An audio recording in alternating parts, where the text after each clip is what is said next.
Booking in with somebody new can be a pretty daunting task because there's so many options to choose from different people to different professions. So what I'm going to do with this video is I'm going to talk about what to expect when you book an appointment with me. And that way you can make an informed decision as to whether or not I'm someone that your personal beliefs kind of jive with, or if not, that's cool too.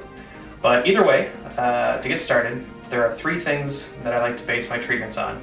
Number 1 is pain education, number 2 is massage therapy, and number 3 is movement. We'll talk about those a bit more in depth, so let's get right into it. Let's start with pain education. So the goals for this are going to be to de-threaten the experience, set up realistic expectations, and to learn more about yourself. What I mean by de-threaten the experience is pain can be very scary for a lot of people who are experiencing it, especially if you don't know a whole lot about what pain is and where it comes from. This allows us to talk more about that, and in doing so, learn more about yourself as to what are factors going on in your life that could be leading to the pain experience beyond just the tissue. This leads into setting up realistic expectations for recovery, which is giving you a timeline and talking about what to expect on your journey. Our goals for massage therapy are pretty straightforward. It's to invite relaxation through calming interpersonal touch, potentially desensitizing certain sensitive movements that we're going through.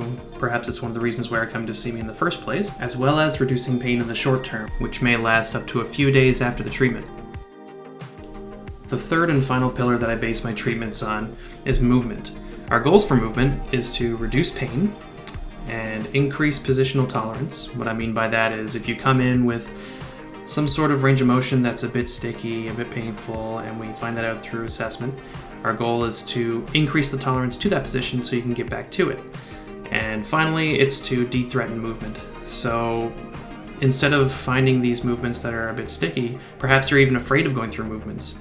This gives us the opportunity to explore them, modify them, so that you can actually do them. Putting all 3 pillars together is what gives us our collaborative goals, and these are the main things we're trying to do, which is get you back to meaningful, fun activities, reduce your pain at work, and reduce your fear of movement. Thanks for watching. Don't forget to like, share, and subscribe.